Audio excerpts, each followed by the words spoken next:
finally at the last full moon of 2022. Can you believe it? Hi, I'm Megan, astrologer, dog mom, friend, resource. Please subscribe. Let's get started. This full moon in the sign of Gemini is going to be occurring on Wednesday, December 7th at 11:09 p.m. Eastern Standard Time. This full moon is known in native traditions as the cold moon for obvious reasons. Gemini is an air sign as well as a mutable sign, so it does have that intellectual, very intelligent thinking property while also being flexible like a mutable sign and tends to be more adaptive to change and new ways of thinking. This full moon in Gemini is occurring during Sagittarius season, as every full moon occurs in the opposition sign of the current sun sign. And in my opinion, Gemini and Sagittarius are the most similar of the opposition sign pairs. They both tend to have this very intellectual and very adventurous kind of out-of-the-box energy. Gemini is represented by the twins, and its glyph looks like this.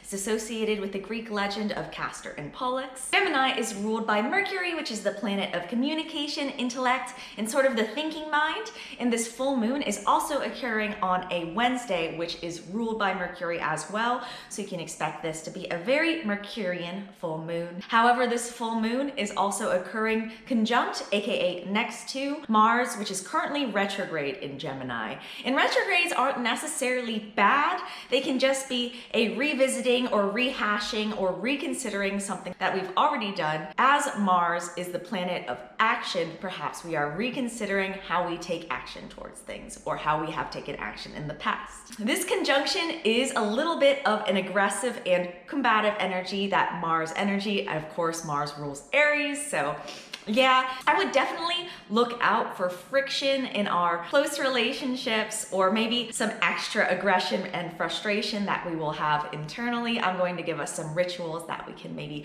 abate some of that, but definitely this is not the full moon to get in a fight with anyone or to spend time with someone who you have a little bit of friction with, or maybe like a frenemy or like an awkward family member. This is a good full moon to reflect on our own stories and our own thinking regarding ourselves, and to really reassess our patterns in the stories in our own minds. Gemini rules the third house of the mind, thinking, and communication, and sort of your close, direct, like your family and your neighborhood relationships. So this full moon, check to see your third house as well as the Gemini house in your chart, and look to your Mercury sign to see in what areas of your life you can expect a spotlight on this full moon. This allows us to use the energy of the full moon. So for example, if you have Gemini in your second house, it might be a good time for you to think of what relationships you can either strengthen or release around your finances. Maybe you can collaborate with someone, maybe you need to ditch a collaboration, as full moons do tend to be a release. So check to see your third house, your Gemini house, and your Mercury sign. Those are all three areas of your life that will likely be impacted this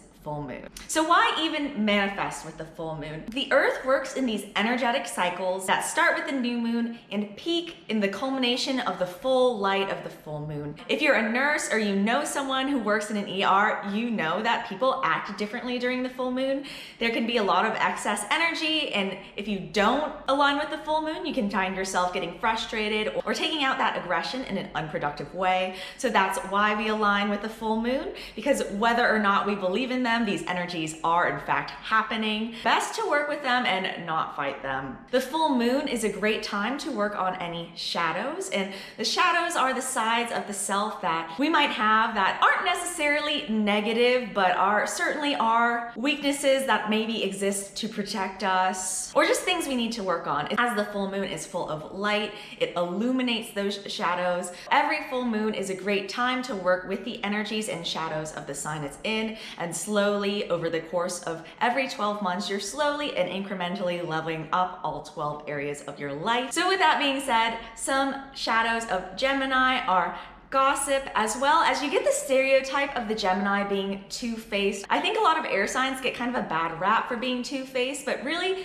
it's out of a place of wanting to be liked and wanting to fit in with every group. On the low side, Gemini energy can also be divisive, but not from a good place. Right as Gemini is the twins, you might find yourself asking questions to prove someone else wrong instead of coming from a good place, or maybe wanting to talk over someone so that you can interject your your viewpoint. Sagittarius also kind of has the weakness of kind of being a bit of a know-it-all and wanting to prove how smart you are on the low side. So to reconcile that, I recommend maybe taking a little bit more time to listen in certain scenarios and just keeping your mind open. Gemini is all about the mind and sort of thinking and these stories we tell ourselves. Keep an eye out for the shadows of Gemini and maybe allow yourself to keep a more open mind and to be curious from a place of learning and wanting to grow instead of a closed-minded, scared, I've got to prove myself space. Some colors associated with Gemini are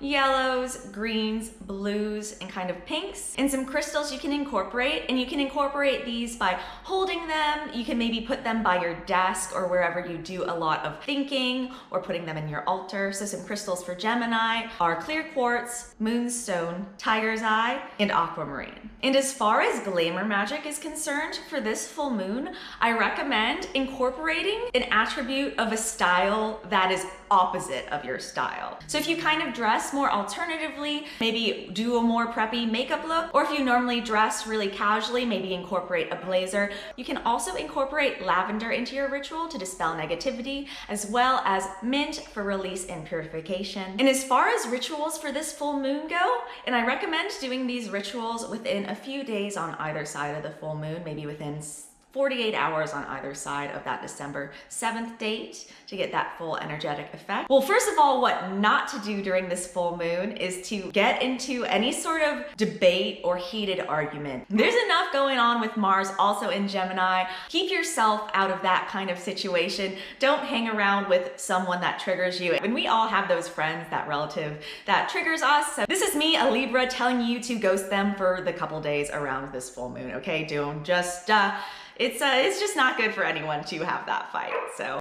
As Gemini rules the hands, I recommend channeling this very easily frustrated Gemini full moon energy into doing something that's like very tactile with your hands. So as Gemini has kind of a playful, childlike energy, you can maybe do like a little pottery, making something out of clay, or painting something, or even doing a scrapbooking something to keep your hands and mind occupied. It's also your biannual excuse to get a manicure or do a little hand self-care moment, as Gemini does rule the hands, you know, get all the dried paint, etc. off your hands. Every day we're communicating and kind of conducting energy with our hands. So this Gemini full moon, make sure your hands are in tip-top shape and conducting energy in a way that feels you. It's also a good full moon, as Gemini is a very social sign, to do your full moon ritual with a couple close friends. As Mars is also in Gemini, I don't recommend doing a huge big group party activity. Maybe an intimate full moon circle with 2 or 3 close friends. You can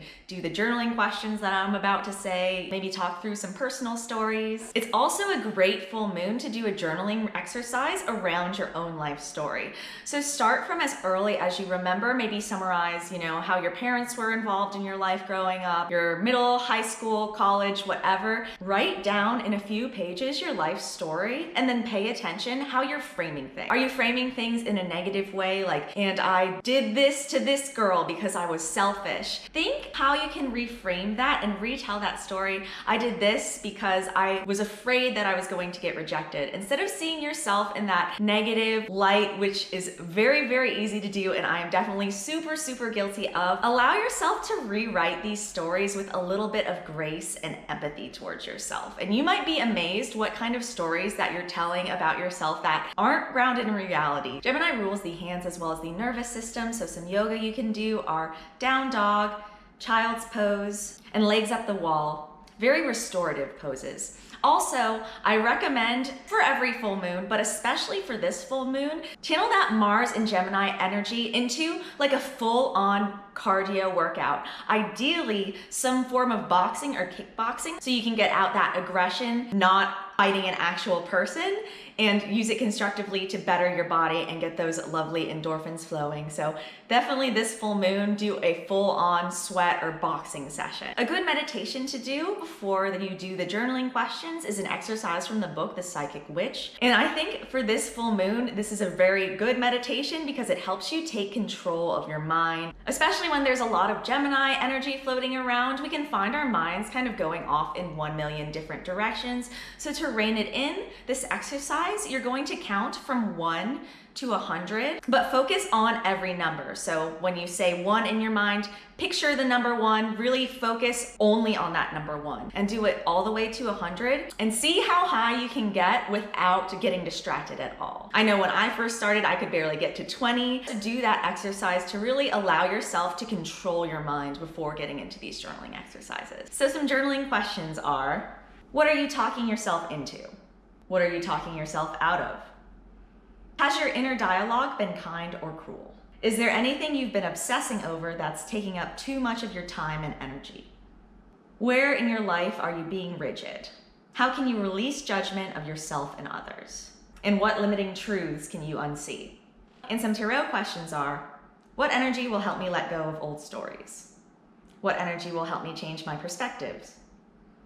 And what energy will help me see the big picture in my life? The tarot questions are formatted for a 3-card spread of past, present, future. That's just why there are 3 of those. I find 3-card spreads are easier to interpret and do tend to tell a story, so that's why those questions are formatted that way. I hope you enjoyed this full moon ritual guide for this upcoming full moon in Gemini. This full moon is likely to be a little bit more on the challenging side, but I found challenging full moons are so great when you're trying to really inspire growth and to break out from these old patterns and shadows. Thank you so much for watching. When my blog post on this is up, I will link it in the description for all of this information in written form for your viewing pleasure. Please subscribe if you haven't already. Thank you so much for watching, and I will see you in the next one, which will be for the last lunation of 2022, aka the new moon in Capricorn. Let me know how you're feeling. If you have any Gemini placements this full moon, I personally do not, but I was raised by a Gemini, so I know that energy very